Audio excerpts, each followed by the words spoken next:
programa Hora Extra dessa semana, você confere as seguintes notícias. Justiça do Trabalho de Goiás homologa acordo de mais de 2 milhões de reais. A Vara do Trabalho de São Luís de Montes Belos comemora 25 anos de instalação.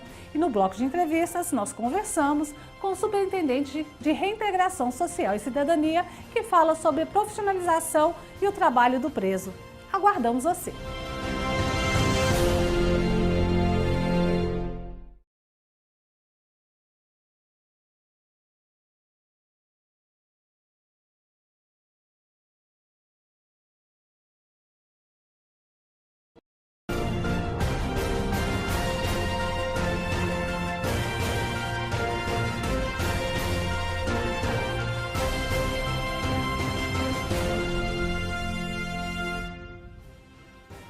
Seja bem-vindo à Hora Extra. Neste programa você vai conferir os seguintes destaques.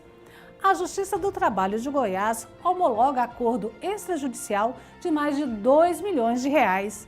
Instrumento jurídico é inovação trazida pela reforma trabalhista. E a Vara do Trabalho de São Luís de Montes Belos comemora 25 anos de instalação. E no bloco de entrevistas nós conversamos com o superintendente de Reintegração Social e Cidadania, William Paulo da Costa, que fala sobre a profissionalização e o trabalho do preso. O Hora Extra está começando agora. Fique com a gente.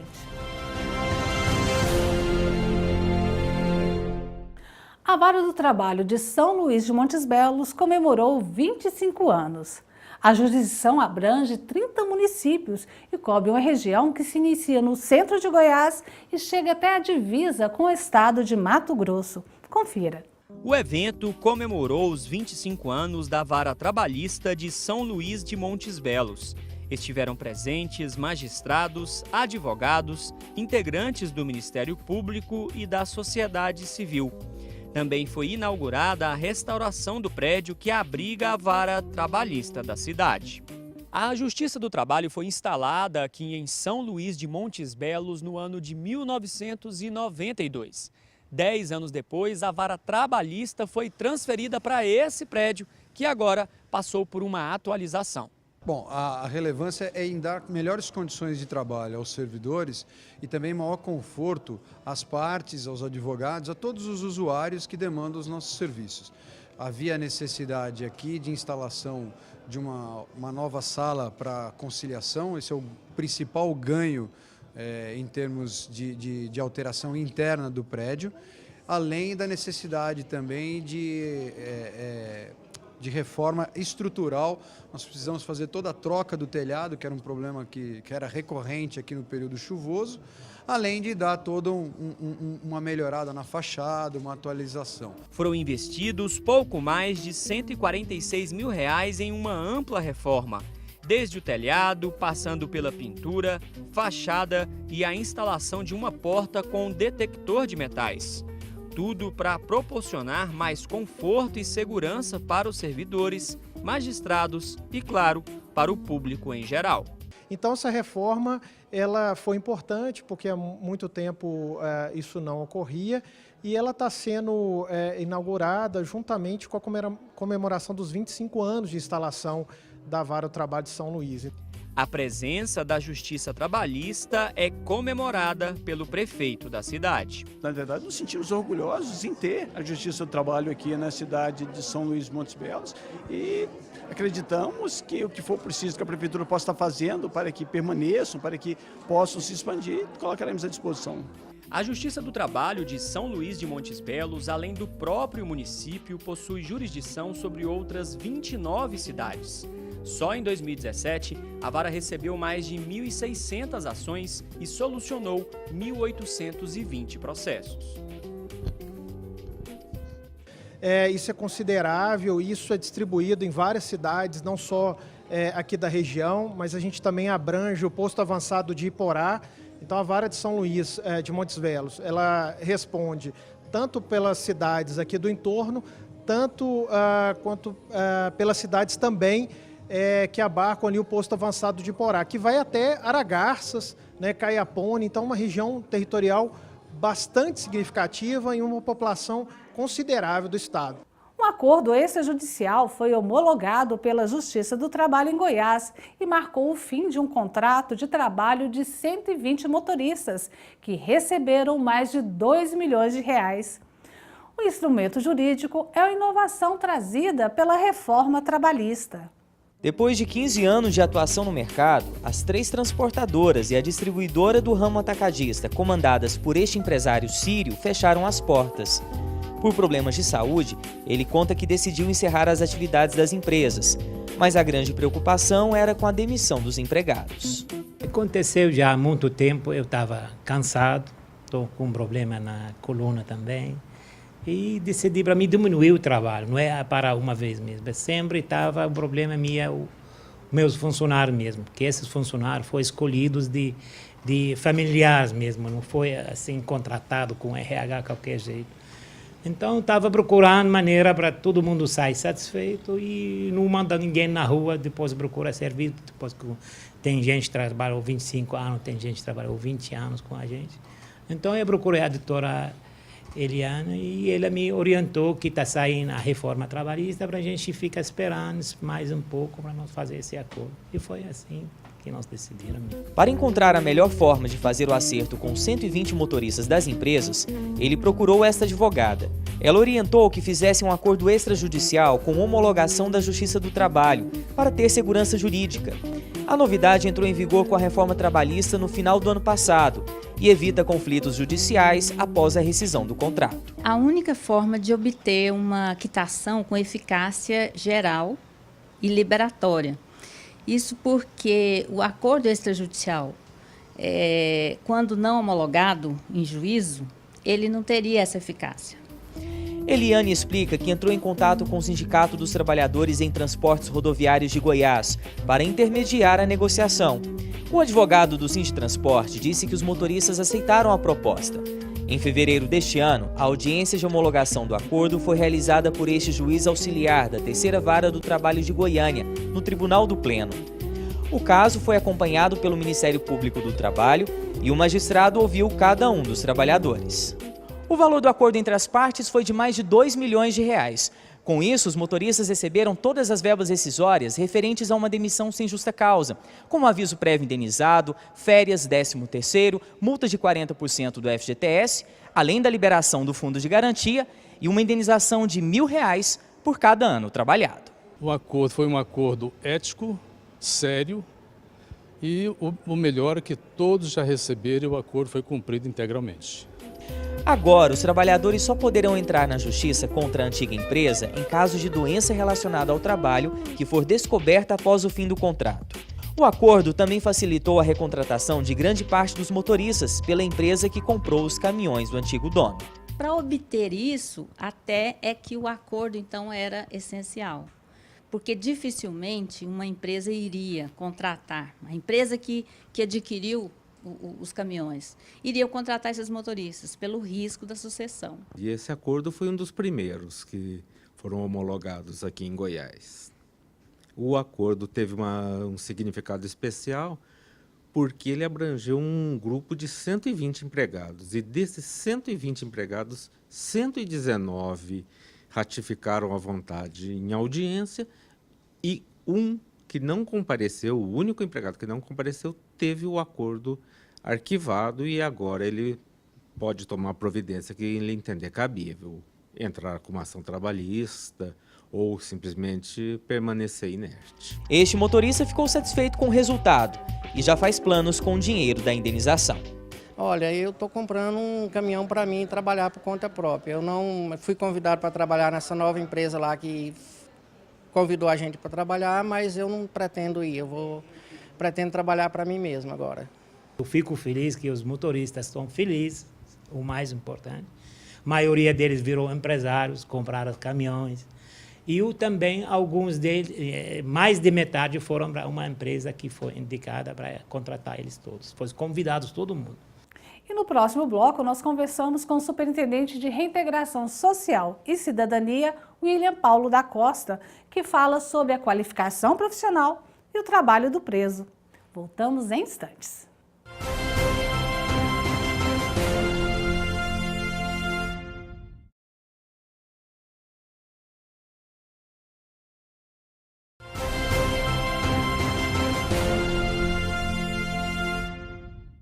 trabalho se apresenta como uma verdadeira ferramenta ressocializadora do preso à sociedade e tem sua previsão na Lei de Execução Penal.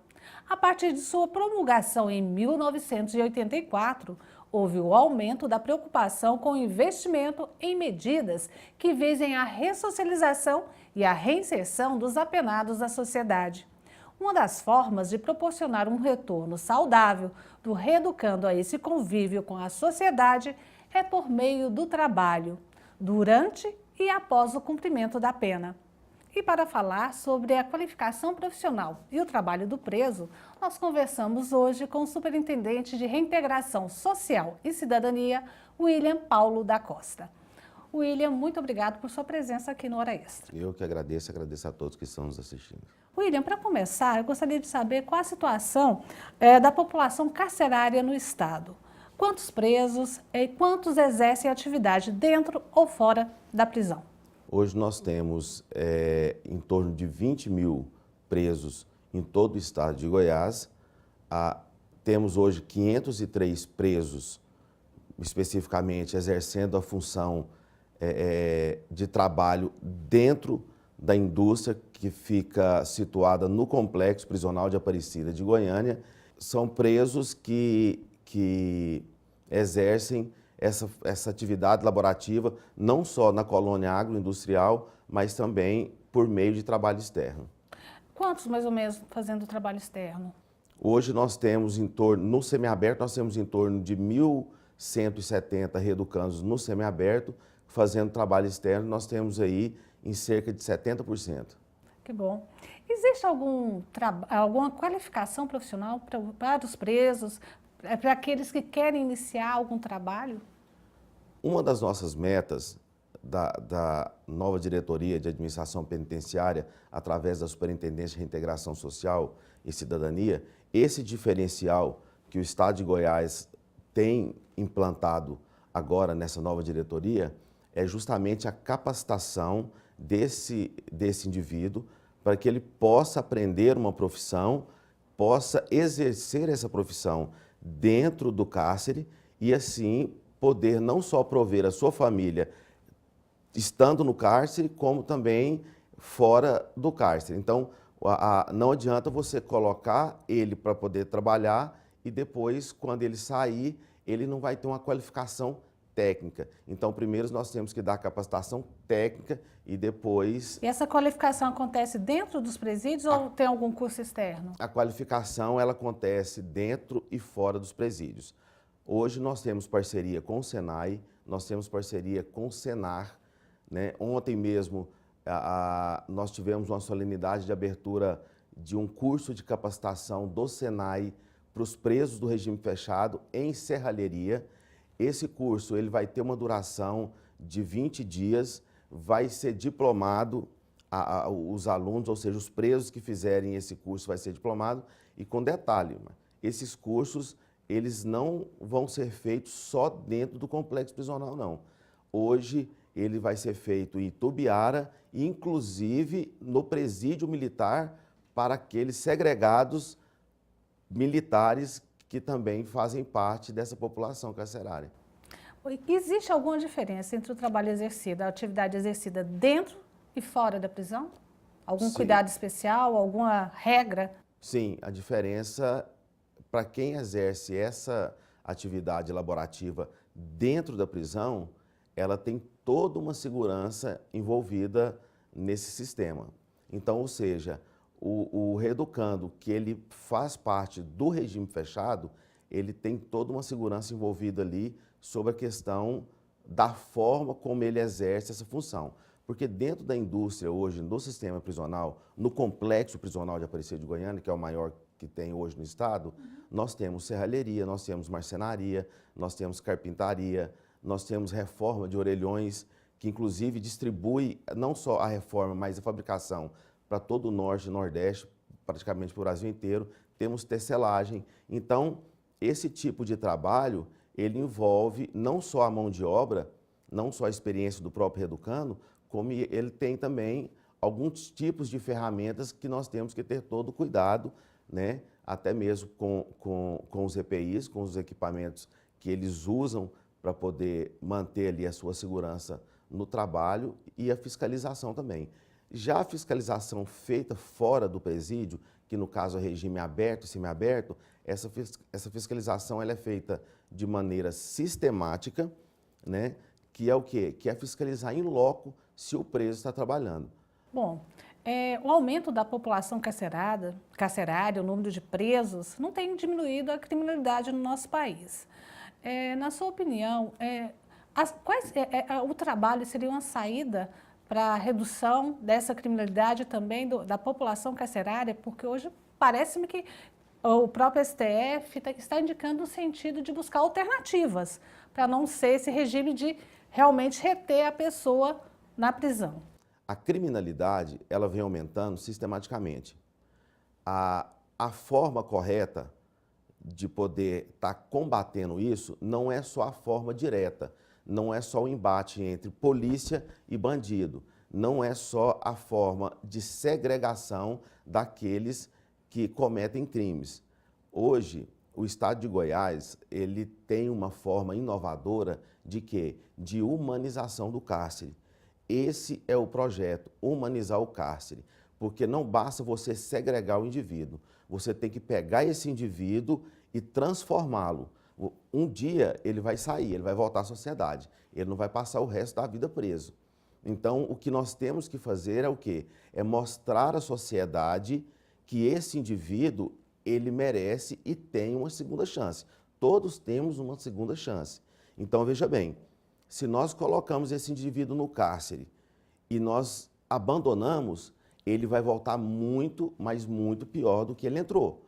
Agora, se nós pegamos esse indivíduo e adotamos uma metodologia totalmente diferente da metodologia dos outros estados, que é simplesmente segregar, nós vamos pegar esse indivíduo, vamos capacitá-lo, nós vamos mostrar para ele uma profissão, vamos colocar ele para exercer essa profissão, né? Ele vai conseguir mesmo dentro do cárcere, coisa que ele não conseguia fora, que é sustentar a sua família, contribuir com a renda, porque muitos são arrimos de família, então ele vai contribuir com a renda familiar e quando ele sair do cárcere, ele tem uma forma de sair de cabeça erguida, justamente porque ele vai ter uma profissão e não só uma profissão que aprendeu dentro do presídio, ele vai ter uma profissão que ele vai ser diplomado através das parcerias com o Senai, com o Senar. Sobre as parcerias, eu gostaria de falar daqui a pouco. Agora nós vamos para um rápido intervalo e voltamos já. Hoje falando sobre a qualificação profissional e o trabalho dos presos. Não saia daí.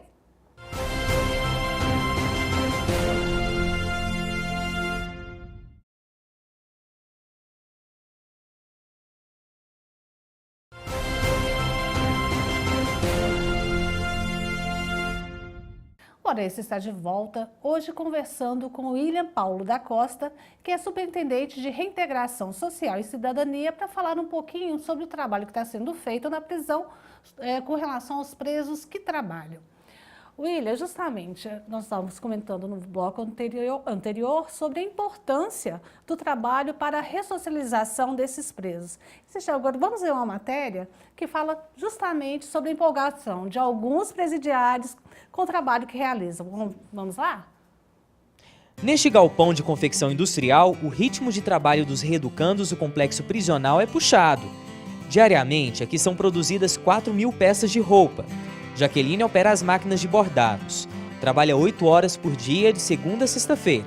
Ela está presa há quase 3 anos e, quando chegou na penitenciária, não sabia nada do ofício. Com o tempo, se tornou uma das melhores funcionárias. A aula não é muito legal ficar lá. A gente fica lá na aula, não tem o que ocupar. Você só fica deitado vendo televisão, às vezes numa rodinha, onde não tem muito proveito. Porque aqui eu falo para o senhor, aqui é o lugar que o povo fala faculdade. Aqui é a faculdade o quê? Você aperfeiçoa no crime ou você aqui, nesse tempo que você está aqui, você decide que não compensa, que não é isso que você quer para a sua vida. E o serviço, a oportunidade que a gente tem de trabalhar, ajuda a gente mais ainda a agarrar essa oportunidade. Porque uma hora essas portas vai abrir, o que eu fiz passou, ficou no passado, e a Jaqueline Bárbara agora vai ter uma nova história daqui para frente quando abrir essas portas, porque eu estou tendo oportunidade aqui. Este outro reeducando também preferiu o trabalho a ficar à toa dentro de uma cela. Cumpre pena em regime fechado há quase 8 anos e hoje é instrutor de tecelagem. tem orgulho de mostrar os tapetes fabricados pela equipe. É paciencioso, é um trabalho que você tem que ter um certo grau de paciência, porque ele é detalhes. Se você não tiver um pouco de paciência, não for detalhista, você acaba não fazendo um produto que preste. Além da confecção, aqui os presos podem atuar em diversas áreas, como serralheria, onde fabricam portas e beliches para penitenciárias, e na recuperação de orelhões, que são distribuídos para todo o Brasil. Eles recebem até um salário mínimo e têm um dia de redução na pena a cada 3 dias trabalhados. Bom, como a gente viu na matéria, já conversamos no bloco anterior, o trabalho realmente é um meio de ressocialização do preso. Como é que é possível ofertar mais atividades, mais vagas de trabalho para essa população carcerária? Hoje nós temos 500 vagas, hoje nós queremos dobrar isso, nós queremos mudar isso para 100%. Então nós já temos o aval do senhor governador para poder dar o start nesse projeto. Então, ou seja, se hoje nós temos 500 vagas, nós queremos mudar isso aí para 1.000. É um salto que nunca foi feito dentro do sistema prisional no estado de Goiás, nunca se deu um salto tão grande, tão alto, dessa forma. Então, hoje, essa oferta de trabalho, essa forma de oferecer o trabalho para o preso, ela é bastante sistemática. Então, o preso hoje que realmente queira, a lei de execução penal, ela é bem clara quando ela fala dos seus direitos e deveres, porque o preso, da mesma forma que ele tem um direito ao trabalho, ele também tem o dever de trabalhar. Então, o Estado tem que ofertar essa oportunidade. Tem que ofertar essa oportunidade. Então, o preso, ele pode ser passível, sim, de punição se ele não quiser trabalhar.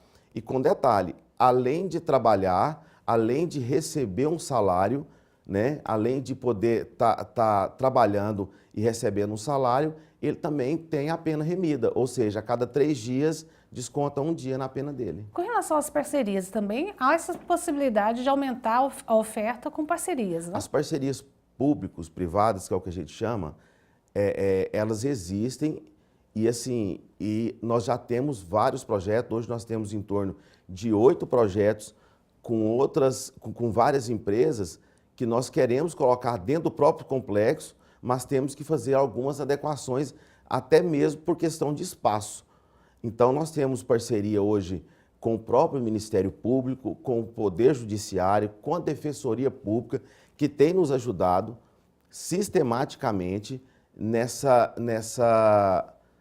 forma de poder lidar com essas parcerias públicos-privadas, né, de poder estar estreitando os laços e os contatos com essas empresas que têm muito interesse em adquirir a mão de obra carcerária. Para finalizar, eu gostaria de saber, a CLT não contém no regramento nada sobre o trabalho do encarcerado. No entanto, há decisões da Justiça reconhecendo o vínculo de emprego, né, do preso em regime semiaberto. Esse ainda é um assunto polêmico? Isso atrapalha? É bom? Qual é a visão de vocês com relação a isso? A CLT, ela não reza em nenhum artigo, ela não reza e fala sobre a questão que tenha que seguir o regime seletista quando se trata de encarcerados. O do regime fechado, nós seguimos o quê? Nós seguimos a lei de execução. A própria lei de execução também, ela não reza e fala que tem que seguir o regime seletista. Quando se trata de regime aberto e semiaberto, pode acontecer, sim, entrar nesse regime seletista. Por quê? Porque o reeducando, ele pode exercer uma função laborativa em alguma empresa, né, que acolheu aquele reeducando, que aproveitou ali a mão de obra dele e a experiência dele que ele teve enquanto estava fechado.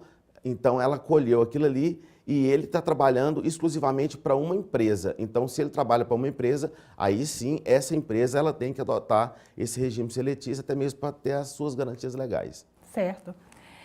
Eu conversei com o William Paulo da Costa, que é superintendente de Reintegração Social e Cidadania, sobre o trabalho dos encarcerados. William, muito obrigada por sua presença mais uma vez aqui no Hora Extra. Eu que agradeço, estamos à disposição, a Superintendência de Reintegração Social está à disposição sempre que precisarmos. Obrigada. Essa edição do Hora Extra chega ao fim. Muito obrigada por sua atenção e até a próxima semana. Mais informações sobre o TRT de Goiás você acompanha nas redes sociais, na Rádio TRT Goiás. Muito obrigada por sua presença e até a próxima semana.